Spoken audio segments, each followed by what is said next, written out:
خانم نے یونیورسٹی جانا تو شروع کر دیا تھا، لیکن اسے لیکچر کی کچھ سمجھ نہیں آتی تھی۔ 2 سال وہ کتابوں سے دور رہی تھی، 2 سال وہ اپنے آپ سے دور رہی تھی۔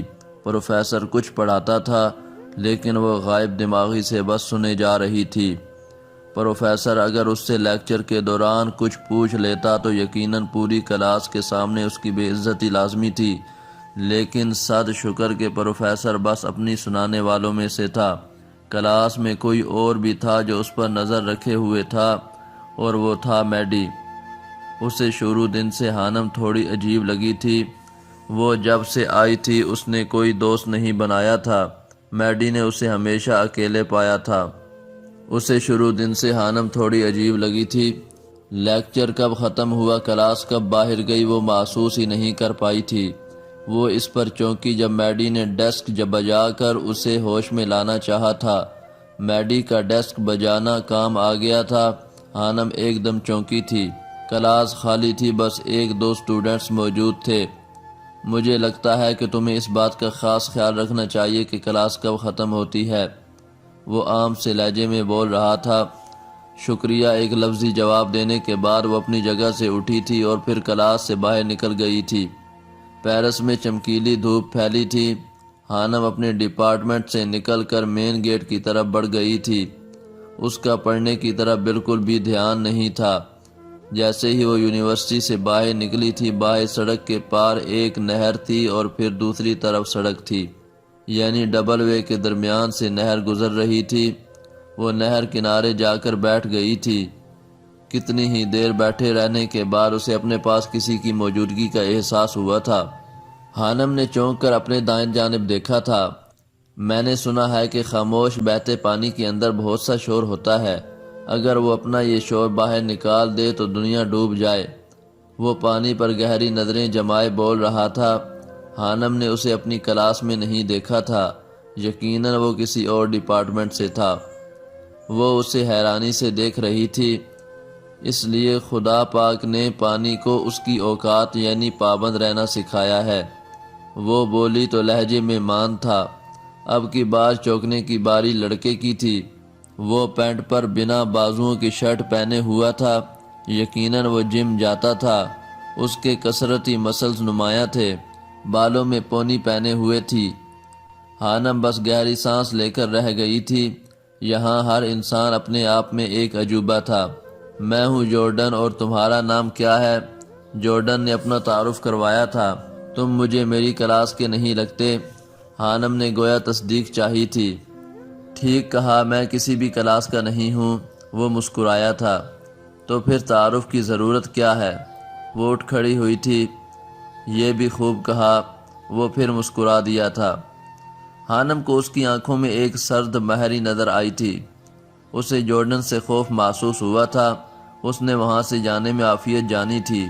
ایک تم ہو جو مجھے اس لڑکی تک پہنچاؤ گی جو میرے لیے جبیل خاندان تک راہ ہموار کرے گی۔ وہ خانم کو جاتے ہوئے دیکھ رہا تھا۔ یقیناً اس نے خانم کو ماہی کے ساتھ دیکھا تھا، اور اب وہ خانم سے اس لیے مل رہا تھا کہ جو کچھ ماہی کے بارے میں نہیں جانتا وہ جان سکے۔ اسے پوری امید تھی ماہی جبیل خاندان کو ضرور جانتی تھی۔ مسٹر جوزف کی پارٹی سے اب تک اس نے ماہی کا بہت پیچھا کیا تھا، لیکن وہ کسی ایسے شخص سے نہیں ملی تھی جس کا نام جبیل تھا۔ وہ اس پر نظر رکھے ہوئے تھا، لیکن انتظار مشکل تھا۔ کبھی کبھی جاڑے کی قہر بھری شام میں جانے کیوں اداس ہونے کو جی چاہتا ہے، کسی بچھڑے ہوئے کی یاد میں رونے کو جی چاہتا ہے، درد کے دھاگوں میں لفظوں کے موتی پرونے کو جی چاہتا ہے۔ جٹ پٹے کے اس موسم میں صرف پرت پرت کھولتے ہیں، میرے اندر دکھ ہی دکھ بولتے ہیں، کبھی کبھی جاڑے کی قہر بھری شام میں۔ لاؤنج میں ٹی وی کی ہلکی ہلکی آواز ابھر رہی تھی۔ ایلارڈ نوڈلز کی پلیٹ پکڑے کھانے میں مگن تھی۔ باہر موسم ابر آلود ہو رہا تھا۔ تیز ہوائیں روئی کے گالوں کی آمد کا پتہ دے رہی تھیں۔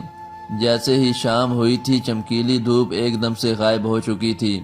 وہ لاؤنج میں بیٹھی گلاس ونڈو سے باہر نرم نرم گرتے روئی کے گالوں کو دیکھ رہی تھی۔ اسے یاد تھا جب بھی موسم زیادہ ٹھنڈا ہوتا تھا ماہم کچن میں گھس جاتی تھی۔ اسے کھانے کا بہت شوق تھا، وہ کچھ نہ کچھ نیا بناتی رہتی تھی۔ اس وقت خانم کا دل شدت سے اپنے گھر والوں سے ملنے کو چاہا تھا۔ وہ گہری سانس لیتے ہوئے رخ موڑ گئی تھی۔ کچھ دیر بعد ماہی بھی ان کے پاس آ کر بیٹھ گئی۔ باہر گرتی برف نے ماہی کو وہ دن یاد دلا دیا تھا جب اسے پہلی بار حشام ملا تھا۔ وہ مسکرا دی تھی۔ ایک بات پوچھوں ہانی؟ ماہی نے اسے مخاطب کیا تھا۔ ہاں ضرور۔ تمہیں اتنا عرصہ ہو گیا ہے پیرس آئے ہوئے اور 1 سال ہو گیا ہے یونیورسٹی جاتے ہوئے، تمہیں ابھی تک پیرس میں کسی سے محبت نہیں ہوئی؟ ایسا کیوں؟ پیرس میں آ کر بھی تمہیں کوئی پسند نہیں آیا کیوں؟ خانم ماہی کا سوال سن کر سٹپٹا گئی تھی۔ اسے اس سوال کی امید نہیں تھی۔ نہیں، میں نے کبھی اس پر توجہ نہیں دی، خانم نے سادہ سے لہجے میں جواب دیا تھا۔ ماہی نے بے اختیار ہی مسکرا دیا تھا۔ محبت کا توجہ سے کیا تعلق؟ ہر چیز کا تعلق توجہ سے ہوتا ہے۔ جب انسان کسی چیز میں دلچسپی لیتا اور اس چیز کے متعلق سوچتا ہے تو اکثر وہ ہونا شروع ہو جاتا ہے۔ کچھ سمجھ نہیں آیا کہ تم نے کیا بات کی ہے۔ خانم کی بات ماہی کے اوپر سے گزری تھی۔ بتاتی ہوں۔ خانم اپنی جگہ سے اٹھ کر لاؤنج میں رکھے ایکویریم کی طرف بڑھ گئی تھی۔ ماہی اور ایلا غور سے اسے دیکھ رہی تھیں۔ یہ ایکویریم دیکھ رہی ہو نا، اس کے اندر بہت خوبصورت دنیا ہے۔ روزانہ کتنی بار اسے غور سے دیکھتی ہو؟ خانم نے پوچھا تھا۔ یاد نہیں کب اس پر غور کیا تھا، ماہی نے ناسمجھی سے جواب دیا تھا۔ اب اس پر غور کرو اور دیکھو اس میں سب سے خوبصورت مچھلی کون سی ہے؟ خانم پوچھ رہی تھی۔ ایلا نے ٹی وی بند کر دیا تھا۔ اب وہ دونوں غور سے شیشے کے جار یعنی ایکویریم کے اندر تیرتی مچھلیوں کو دیکھ رہی تھیں۔ وہ نیلے رنگ والی، ماہی نے کافی غور کرنے پر سب سے الگ اور خوبصورت مچھلی کی طرف اشارہ کیا تھا۔ کمال ہے، اتنی خوبصورت مخلوق پر میں نے پہلے توجہ کیوں نہیں دی؟ ماہی بڑبڑائی تھی۔ اسے وہ مچھلی واقعی ہی بہت پیاری لگی تھی۔ اس کی بات سن کر خانم کے چہرے پر مسکراہٹ پھیل گئی تھی۔ کیسے پتہ چلا کہ یہ مچھلی پیاری ہے؟ غور کرنے پر، ماہی نے جواب دیا تھا۔ اب تم کیا کرو گی؟ خانم نے پوچھا تھا۔ میری کوشش ہوگی کہ میں روزانہ اس مچھلی کو دیکھ سکوں، ماہی نے جواب دیا تھا۔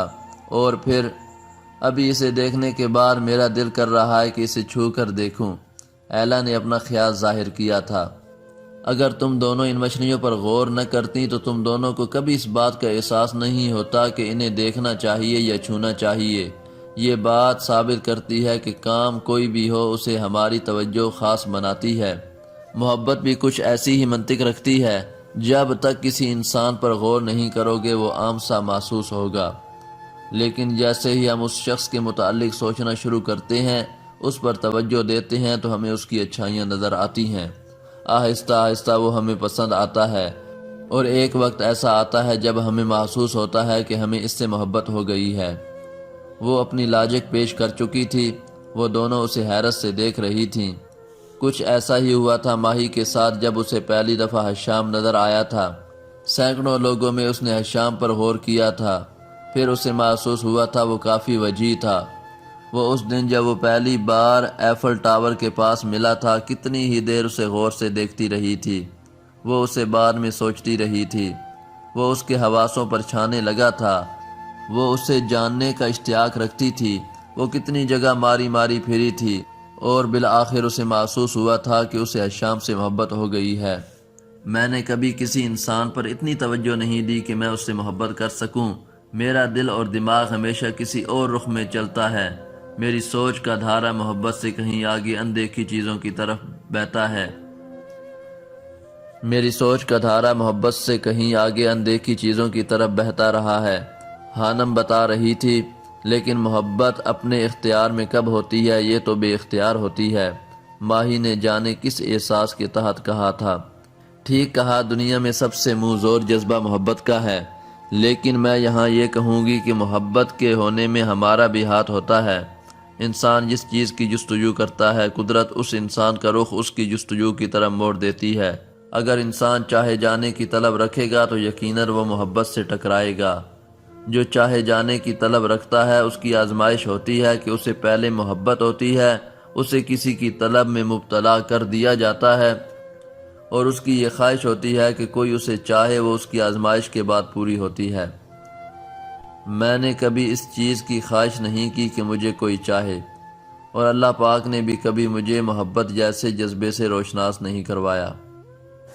میرے اندر بڑی بے چین روح ہے، اسے کچھ اور چاہیے، یہ اور چیزوں کی جستجو کرتی ہے۔ جو لوگ کائنات کو تسخیر کرنے نکلتے ہیں وہ اس چیز کی طلب رکھتے ہیں۔ جن لوگوں نے ماضی میں دنیا فتح کیا، یقیناً ان کی جستجو نے انہیں یہ کام کرنے پر اکسایا ہوگا، اور مجھے لگتا ہے کہ ساری کائنات سمٹ کر اس ایک لفظ طلب یا جستجو میں مقید ہے۔ جو جس چیز کی کھوج کرے گا وہ اسے پائے گا، جو چاہے جانے کی طلب رکھے گا اسے پہلے محبت میں مبتلا کیا جائے گا۔ وہ خاموش ہو چکی تھی، ماہی اور ایلا کو اس کی منطق نے حیرت میں مبتلا کر دیا تھا۔ ایک بات تو طے ہے، انسان کو چاہے جانے کی طلب رکھنی چاہیے۔ جو یہ طلب رکھے گا وہ محبت سے ٹکرائے گا۔ جب وہ محبت سے ٹکرائے گا تو اسے نہ پانے کی صورت میں وہ پاش پاش ہو جائے گا۔ جب اس کی ذات ٹکڑوں میں بٹے گی تب اسے ہر ٹکڑے پر ایک نئی چیز کا احساس ہوگا۔ جن کی ذات ٹکڑوں میں بٹی ہوتی ہے وہ بہت حساس ہو جاتے ہیں، اور وہ ان نئی چیزوں کو محسوس کرتے ہیں، اور وہ ان چیزوں کو دیکھتے ہیں جو عام انسان نہیں دیکھ سکتا۔ اسی لیے خالق کائنات نے اس کائنات کی بنیاد محبت پر رکھی ہے۔ یہ اپنے آپ میں ایک بہت بڑی کھوج ہے۔ شاید یہی وجہ ہے کہ میں بہت سی چیزوں کی کھوج نہیں کر پاتی۔ لیکن ایک اہم بات جو ایلا نے کہی کہ خوبصورت مچھلی کو دیکھ کر چھونے کا دل کرتا ہے، جس طرح اللہ پاک نے انسان کو تسخیر کی اجازت دینے کے بعد اپنی اور انسان کی ذات میں ایک پردہ رکھا ہے، وہ چاہے جتنی کوشش کر لے، جب تک اللہ نہ چاہے وہ اس پردے کو، اس حد کو پار نہیں کر سکتا۔ بالکل اسی طرح محبت میں بھی کچھ حدود و قیود ہوتی ہیں۔ جب ایسے انسان سے محبت ہوتی ہے جس سے ہمارا کوئی جائز رشتہ نہیں ہوتا، اس محب میں ان حدود کو پار نہیں کیا جا سکتا۔ جس طرح انسان اپنی ہٹ درمی میں اللہ اور اپنے درمیان حائل پردے کو پار کرنے کی کوشش کرتا ہے تو فنا ہو جاتا ہے۔ کوہ طور کا واقعہ تو یاد ہی ہوگا۔ بالکل اسی طرح اگر انسان نامحرم کی محبت میں ان حدود کو پار کرتا ہے جو اسے نہیں کرنی چاہیے تھیں تو وہ انسان نہیں رہتا، اپنی خواہشات کا غلام ہو جاتا ہے، جانوروں سے بدتر ہو جاتا ہے۔ مائی کو سمجھ نہیں آیا کہ وہ کس چیز کو زیادہ اہمیت دے کر گئی تھی، جستجو کو، طلب کو، تلاش کو، یا پھر محبت کو۔ وہ انسان کی طلب سے شروع ہو کر کائنات کا ذکر کر کے واپس محبت پر آ گئی تھی۔ یقیناً کائنات میں ہر چیز اپنی ایک جگہ رکھتی ہے۔ خالق کائنات نے کسی ایک وجود، کسی ایک جذبے کو، خواہ وہ نظر آتا ہو یا نہیں، بلا وجہ پیدا نہیں کیا، اور تم اپنے رب کی کون کون سی نعمت کو جھٹلاؤ گے؟ تم نے میرے نوٹس نہیں لیے؟ ہانم حیرت سے میڈی کو تک رہی تھی۔ پروفیسر میکال بہت ضدی ہیں، کل تم غیر حاضر تھی، انہوں نے کہا جو سٹوڈنٹس کلاس میں موجود ہیں صرف انہیں ہی نوٹس ملیں گے، باقی کل ان کے آفس میں جا کر لے لیں۔ ان کا یہ آخری سیمیسٹر چل رہا تھا، اسی وجہ سے ان پر کافی سختی کی جا رہی تھی۔ اوکے، میں لے کر آتی ہوں۔ ہانم غصے سے پروفیسر میکال کے آفس کی طرف بڑھ گئی تھی۔ کمرے کے باہر پہنچنے کے بعد ہانم نے دروازے پر دستک دی تھی۔ یس، اندر سے آواز آئی تھی۔ سر، مجھے نوٹس چاہیے۔ اندر آفس میں ایک شخص میز کی جانب رخ کر کے کھڑا ہوا تھا۔ ہانم کی طرف اس شخص کی پشت تھی۔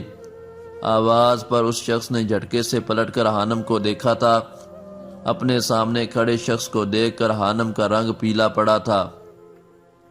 وہ حیرت سے گنگ اس شخص کو دیکھ رہی تھی، اور ایسا ہی کچھ حال سامنے والے شخص کا تھا۔ ہانم، وہ زیر لب بڑبڑایا تھا۔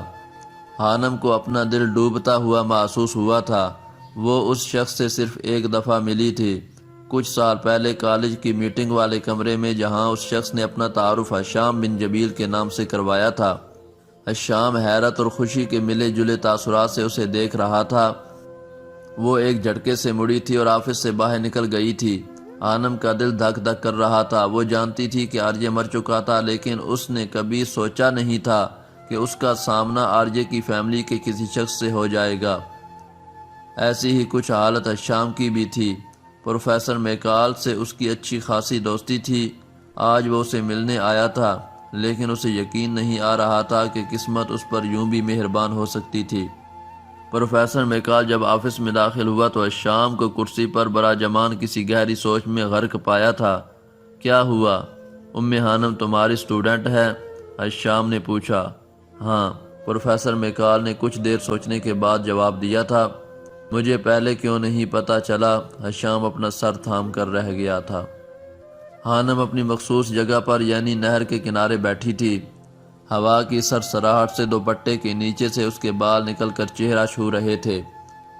پانی سست روی سے بہہ رہا تھا۔ قریب ہی دانہ چگتے پرندوں کی آواز اس کے کانوں کو بھلی محسوس ہو رہی تھی۔ وہ وہاں اکیلی بیٹھی تھی جب ہشام اس کے پاس آ کر بیٹھا تھا۔ ہانم نے زیادہ نوٹ نہیں کیا تھا، اس جگہ پر روز نئے نئے لوگ اس کے پاس آ کر بیٹھتے تھے۔ کیسی ہیں آپ ام ہانم؟ آواز پر چونک کر ہانم نے دیکھا تھا۔ ایک بار پھر اس کے چہرے کا رنگ اڑا تھا لیکن وہ خود پر کنٹرول کر گئی تھی۔ جی ٹھیک ہوں، وہ زبردستی مسکرائی تھی۔ جب میں اپنے بھائی کے سلسلے میں آپ سے ملنے کالج گیا اور جب میں وہاں سے واپس آیا تھا تو میں نے کبھی سوچا نہیں تھا کہ میں آپ سے یہاں اس شہر میں یوں اچانک ملوں گا۔ وہ کتنا خوش تھا یہ صرف وہ جانتا تھا، وہ اسے بتا نہیں سکتا تھا۔ اس نے آرجے کا نام نہیں لیا تھا۔ سوچا تو میں نے بھی نہیں تھا کہ جس شخص سے میں اتنی نفرت کرتی ہوں اس کے بھائی سے یہاں یوں اچانک ملوں گی۔ ہانم کا لہجہ کاٹدار تھا، ہشام کے چہرے کا رنگ پھیکا پڑا تھا۔ لیکن مجھے امید ہے کہ آپ کو مجھ سے نفرت نہیں ہوگی، وہ مسکرایا تھا۔ ہشام اچھے سے جانتا تھا کہ ہانم آرجے سے نفرت کیوں کرتی ہے، اس لیے اس نے اس بات کا ذکر نہیں کیا تھا۔ ہانم نے کوئی جواب نہیں دیا تھا۔ میں پچھلے 10 سالوں سے پیرس میں رہ رہا ہوں لیکن مجھے پیرس کبھی اتنا اچھا نہیں لگا تھا۔ اس کی بات پر ہانم نے چونک کر اسے دیکھا تھا۔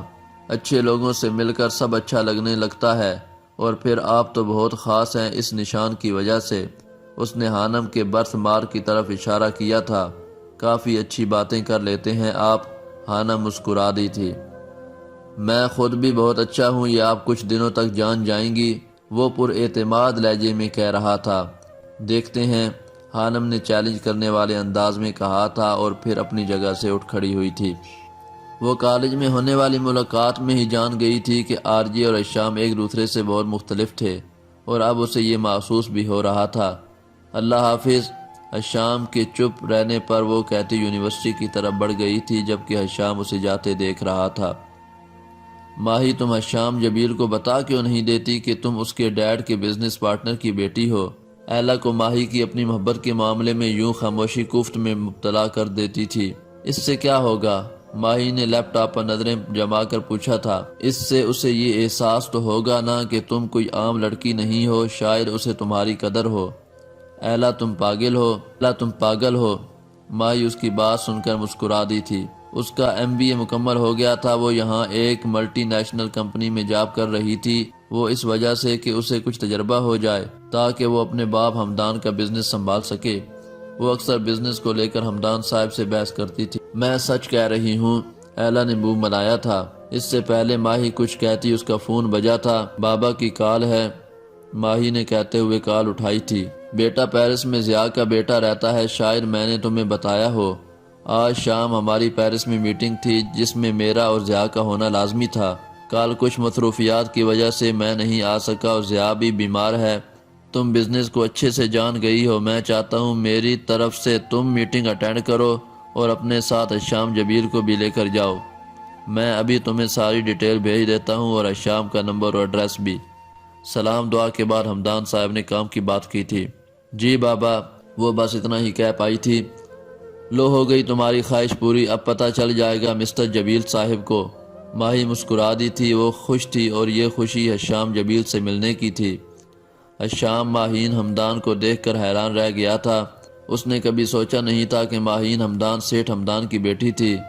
وہ دونوں میٹنگ کے لیے نکلے تھے، اسے دیکھ کر ماہی کی آنکھوں میں جگنوں سے جل اٹھے تھے۔ وہ یہ محسوس کر چکا تھا لیکن اسے دلچسپی نہیں تھی، اور اب تو ہو بھی نہیں سکتی تھی کیونکہ اب اسے ہانم مل گئی تھی۔ ان کی میٹنگ اچھی رہی تھی۔ اب ہشام اسے گھر چھوڑنے جا رہا تھا۔ گاڑی میں خاموشی چھائی تھی، ماہی کو یہ خاموشی کاٹ رہی تھی۔ آپ کو کیسا لگا یہ جان کر کہ میں سیٹھ ہمدان کی بیٹی ہوں؟ بالآخر ماہی نے پوچھا تھا۔ کیسا بھی نہیں، سرد سے لہجے میں جواب موجود تھا۔ لیکن مجھے آپ سے مل کر بہت اچھا لگ رہا ہے۔ میں نے کبھی سوچا بھی نہیں تھا کہ ہم دونوں کبھی ایک ساتھ کسی سفر پر نکلیں گے۔ ماہی کے لہجے میں خوشی جھلک رہی تھی۔ حشام نے کوئی جواب نہیں دیا تھا۔ گاڑی ایک جھٹکے سے رکی تھی۔ آپ کا گھر آ گیا مس ماہین حمدان، وہ بنا اس کی طرف دیکھے کہہ رہا تھا۔ مائی کا دل اس کے جواب نہ دینے پر کٹ کر رہ گیا تھا، لیکن وہ کچھ کر بھی نہیں سکتی تھی۔ وہ خاموشی سے گاڑی سے نیچے اتری تھی اور جھک کر کچھ کہنے والی تھی کہ حشام فراٹے بھرتا گاڑی بھگا کر لے گیا تھا۔ وہ برف کی شہزادی اسے افسوس سے جاتا دیکھ رہی تھی۔